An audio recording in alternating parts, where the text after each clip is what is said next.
Guys, मेरा नाम ज़हीर अब्बास है। मैं आपके लिए फिर से एक न्यू हॉरर स्टोरी लेकर आ चुका हूँ। ये स्टोरी मुझे आमिर भाई ने भेजी है हैदराबाद से।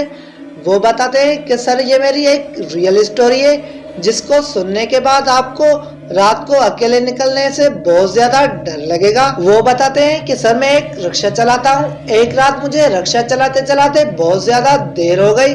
रात के 2 बज रहे थे और उसके बाद मैंने गाड़ी को स्टार्ट किया और घर जाने के लिए तैयार हुआ। जैसे मैं घर जा रहा था तो रास्ता बड़ा सुनसान था और सर्दियों की रात थी और रास्ते में कुछ भी नजर नहीं आ रहा था धुंध की वजह से। थोड़ी दूर गया तो वहाँ पे एक लड़की ने मुझे हाथ दिया। मैंने सोचा इतने सुनसान रास्ते पर लड़की, लगता है कोई शादी से लौट रही हो और उसे रिक्शे की जरूरत हो, तो मैंने उसके पास आके रिक्शे को रोक दिया।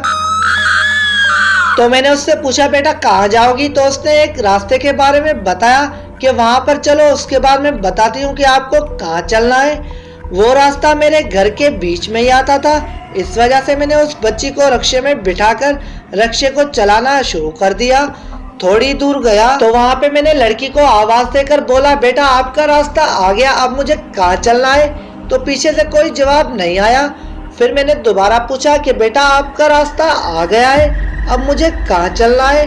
तब भी मुझे रिप्लाई कोई नहीं आया। उसके बाद जैसे ही मैंने पीछे मुड़ के देखा तो रिक्शे में तो कोई भी नहीं है, तो मैं जोर से चिल्लाया।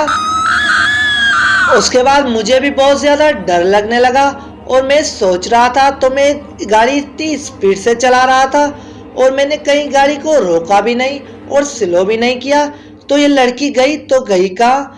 अब मैं आयतल कुर्सी पढ़ना शुरू कर दिया था क्योंकि मुझे भी बहुत ज्यादा डर लग रहा था। अब मैं गाड़ी चला रहा था और थोड़ी देर के बाद मेरा घर आ गया।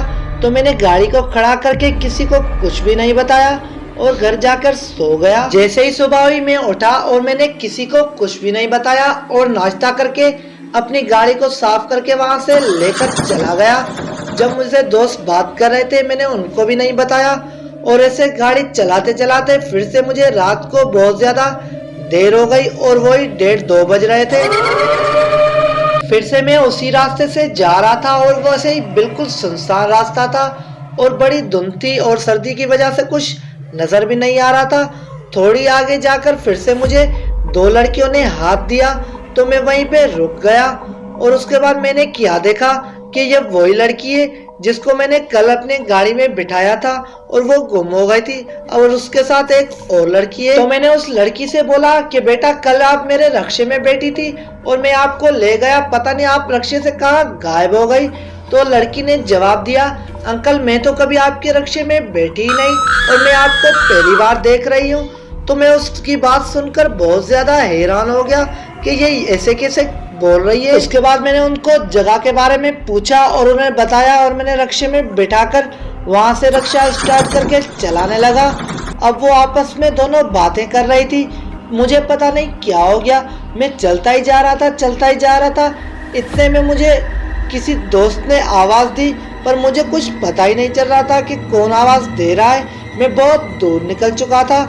ये मेरा दोस्त अमजद था। अब मैंने उसकी कोई भी बात नहीं सुनी तो वो अपने रिक्शे पे मेरा रिक्शे का पीछा करने लगा।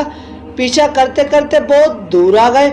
उसके बाद जब मैं गाड़ी को नहीं रोक रहा था तो उसने अपना रिक्शा मेरे गाड़ी के आगे खड़ा कर दिया। तब मुझे होश आया तो मैंने उसे बोला ये क्या बदतमीजी है, पीछे सवारी बैठी है और तुमने अपना रिक्शा मेरे रिक्शे के आगे खड़ा कर दिया। अब जो मेरे दोस्त अमजद ने बोला उसको सुन के मैं बहुत ज्यादा हैरान हो गया।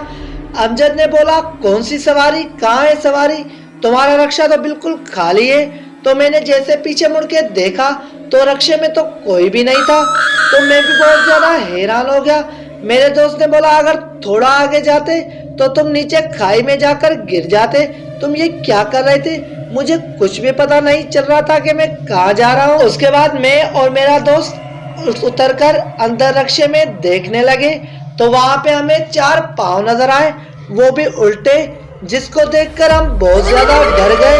हमें पता चल गया कि रिक्शे में कौन था।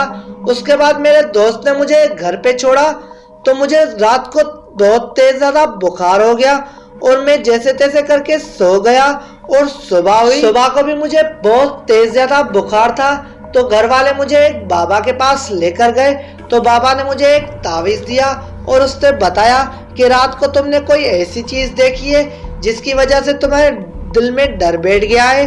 अच्छा हुआ कि उसने तुम्हें नुकसान नहीं पहुंचाया।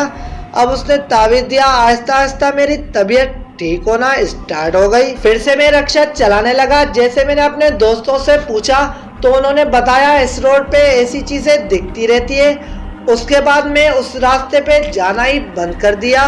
ये थी मेरी एक छोटी सी कहानी। ये कहानी मुझे खुद आमिर भाई ने भेजी है। अगर आपके पास भी ऐसी कोई सच्ची कहानी है तो आप भी मुझे मैसेज करके बता सकते हो। और उसके बाद वीडियो अच्छी लगे तो उसे लाइक करके चैनल को सब्सक्राइब कर देना।